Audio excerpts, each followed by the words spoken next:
not exaggerating when I say Zack Snyder's new movie Rebel Moon Part 2, The Scargiver, is one of the worst movies I've ever seen in my entire life, so here's my spoiler-free thoughts on the best and worst parts of the film. Biggest issue that makes this movie almost unwatchable for me is just the characters are so bad. I'm sorry, but Snyder has no idea how to write a character that anybody can connect with or feel for. They're all just so incredibly one-dimensional and bland, nothing sets them apart from each other. The only time you ever learn anything about these characters is when they're sitting around talking to each other, just telling each other their backstories, but it sounds like they're just reading a Wikipedia summary of their lives. Like, it's not how real people even talk. The dialogue is terrible. I'm not gonna lie, I literally watched this movie like 15 minutes before I'm recording this, and the only character names I remember are Cora, she shares the name with an avatar, and Titus, because he's the only other character I somewhat even cared for. Another terrible thing about this movie and part 1 is that if you didn't know, Snyder has a director's cut releasing later of both part 1 and 2, and it's going to be R-rated, full of a lot more violence and sex scenes. It's already just insulting to like the art of filmmaking itself by saying like, oh, here's my vision and I'm just gonna dumb it down for the general audience. But the real problem with this is in the middle of part 2, there are certain scenes that are literally cut right in the middle of where you can tell it's gonna be in the director's cut or the R-rated version. So not only is the movie just bad on its own, you're not even watching the full version of the film because Zack Snyder is so obsessed with the idea of a director's cut, it's gotten to his head. Speaking of him, another main negative is his main staple. The slow motion in this movie is unbearable at times. I know he thinks it looks cool and makes every fight look better. I'm sorry, it just does not. It looks so shitty in certain scenes in this film.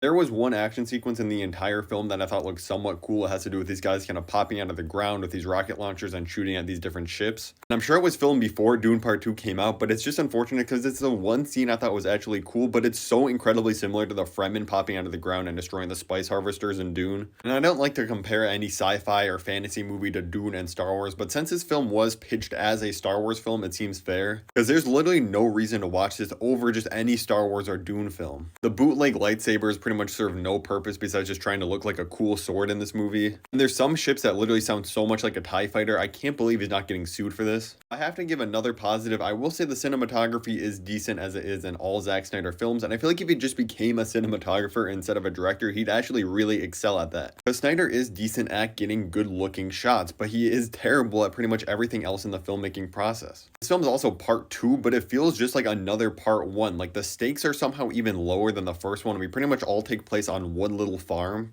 Makes it grueling to get through. Like, I was so happy when the credits started with like 10 minutes left in the film because I could not sit through any more of this. It's just so boring, dull, and just a rehash of the first film. And we have Zack Snyder coming out saying he can see 6 Rebel Moon movies as a possibility, which just shows how out of touch he is with his own movies' cultural impact and the world he builds. Like, he thinks he created the next Star Wars, but there's just so little both world building wise and character wise to grab onto, it's never going to become that. Also, make sure to drop me a follow on Twitter at VetsMovies. This movie is not worth your time whatsoever, but if you have been misfortunate enough to watch it, let me know what you'd rate it 1 through 10 in the comments below. I give it a 1 out of 10 stars. It was terrible.